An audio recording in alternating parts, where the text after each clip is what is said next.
Hi, I'm Mark from eReplacementParts.com. In this video, I'm going to show you how to replace a carburetor repair kit on an Echo trimmer. Many of the parts inside your trimmer's carburetor are made out of either plastic or rubber. Over time, these parts will deteriorate and begin to harden. This damage will be greatly accelerated if gas with ethanol in it is left sitting in the trimmer. This damage can begin in as little as 2 months. The carburetor repair kit consists of all of the parts you'll need to rebuild the carburetor. Rebuilding your carburetor is easy to do, and we're going to show you how. Carburetor repair kits, as well as many other parts, can be found on our website. Let's get started. I'll begin by removing the air filter cover and the air filter.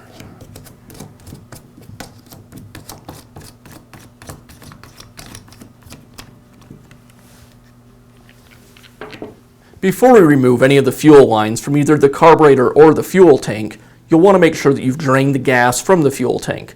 Otherwise it will leak, as the fuel in the tank tends to be slightly pressurized.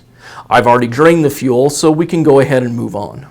Now I'll remove the 2 screws that secure each piece of the intake assembly to the engine.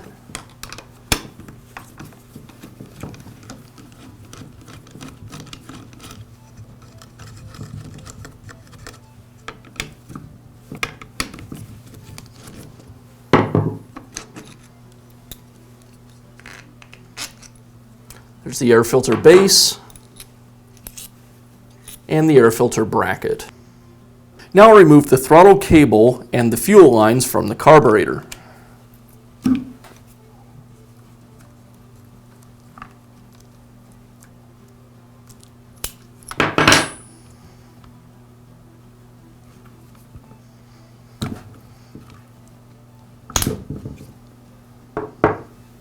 If the intake gasket hasn't already removed itself, like mine did, it's likely stuck to either the backside of the carburetor or up against the isolator.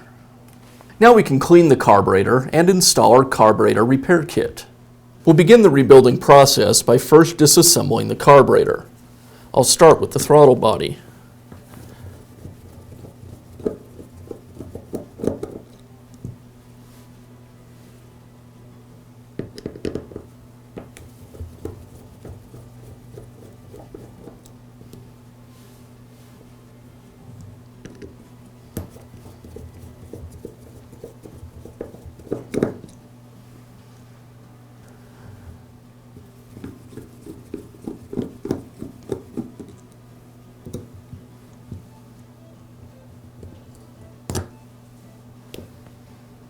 There's a very small O-ring that attaches to the throttle body that seals the body from the rest of the carburetor. I'll go ahead and remove that O-ring.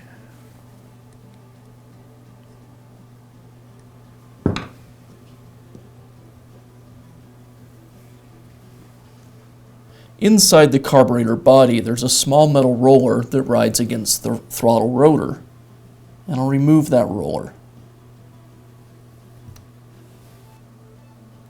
Next, I'll disassemble the primer side of the carburetor. First, I'll remove the 4 screws that secure everything.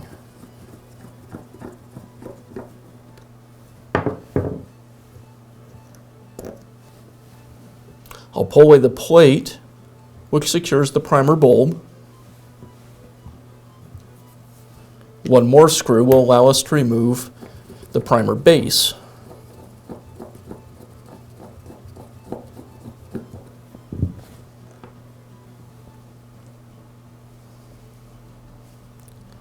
Here I have the reed valve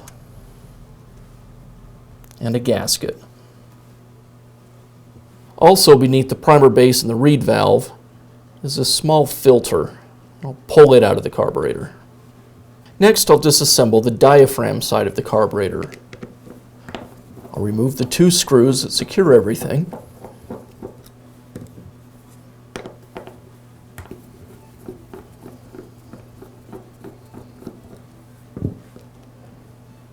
Now I can pull away the metal plate,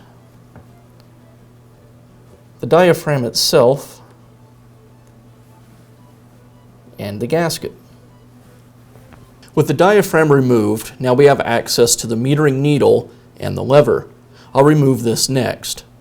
There's a spring behind the lever, so I want to hold the assembly down as I remove the screw.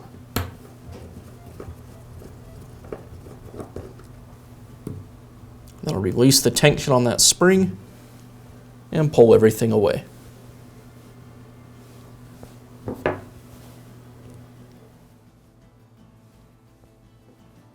There's a couple of different ways you can clean your carburetor. The traditional way would be to use carburetor cleaner. With the carburetor method, I'll generally spray the carburetor off, as well as go into each of the small openings on the carburetor and clean them out. When using this method, you might be tempted to insert an object in each of the holes to help clean. However, you can actually damage the small openings if you do that, if you use anything made out of metal. The safe way to do it is to use something like fishing line. The soft fishing line will safely clean the openings without damaging them.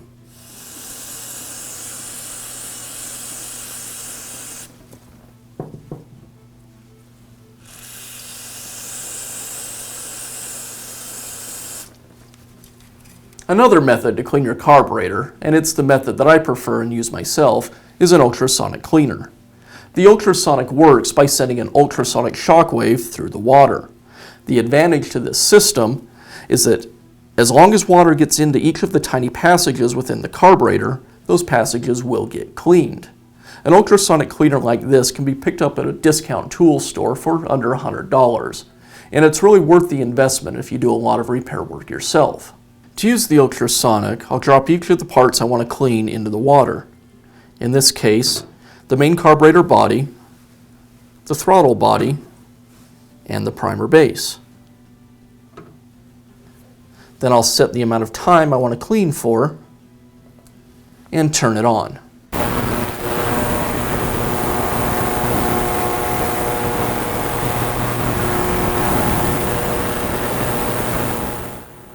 Alright, our cleaning cycle in the ultrasonic has completed, so I'll go ahead and remove each of the parts.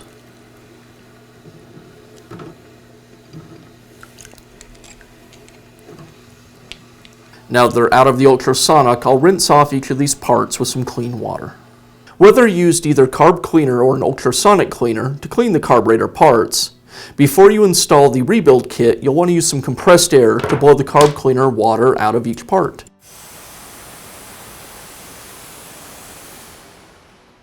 Now we'll install the rebuild kit. One thing I like to do to help keep your carburetor rebuild organized is to lay out each of the parts from each assembly on the carburetor in the order that they came off of the carburetor. So I'll just lay the parts out in a line, and then once everything is laid out, I can take the new parts from the kit and replace them for the old parts. That way I know I have everything I need to rebuild the carb. Now we can install the metering needle and metering lever. I'll install the needle onto the lever and insert the lever hinge pin into the lever. Now I can install this assembly onto the carburetor. I'll place the spring into the carburetor body. Then insert the needle and line up the lever with the spring. Once everything's in place, I'll secure it with the screw.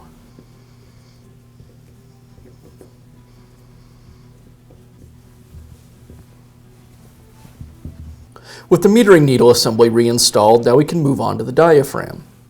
First comes the diaphragm gasket, then the diaphragm itself. The metal portion goes down, the metal cover, and I secure it with the two screws.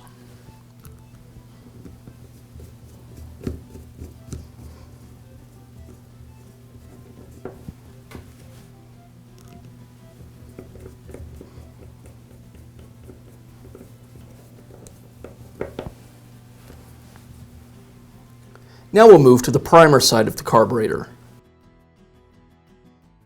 First we'll install the new reed valve, followed by the gasket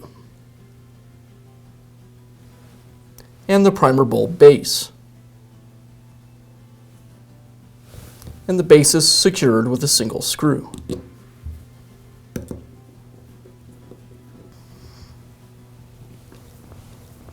Now I'll install the primer bulb onto the primer base and the metal plate that secures the bulb.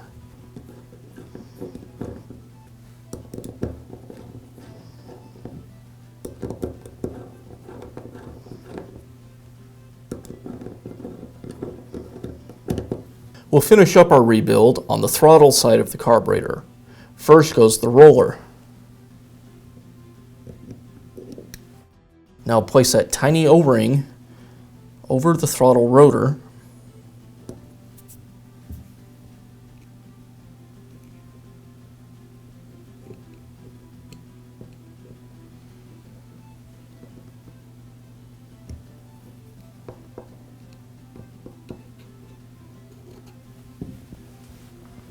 Now insert the throttle body assembly back into the carburetor and secure it with the screws.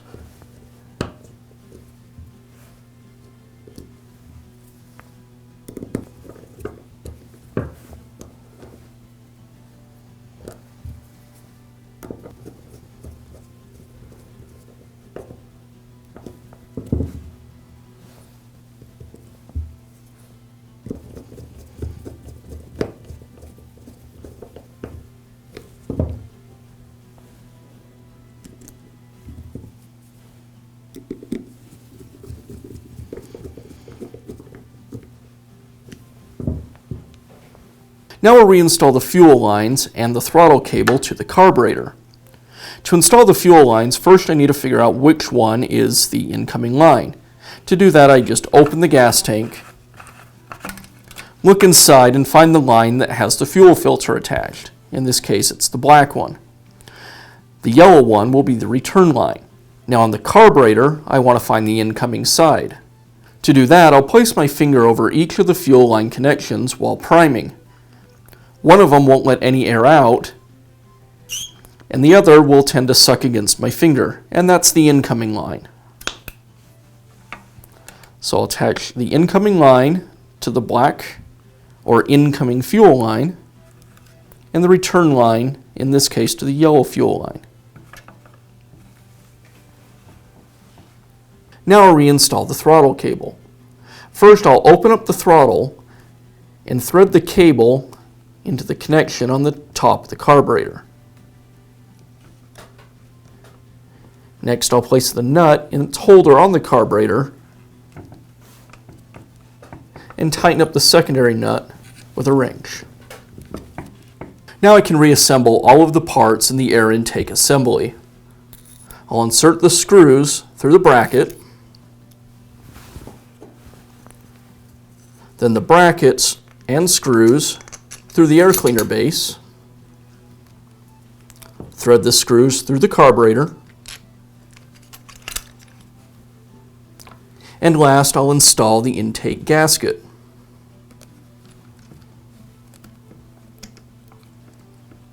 Now this whole assembly will go back onto the motor.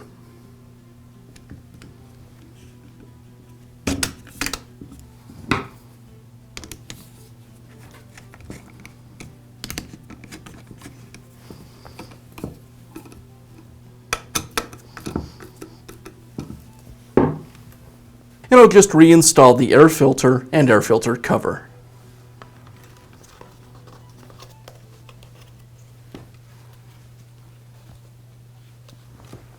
And now you know how to install a carburetor repair kit on an Echo trimmer.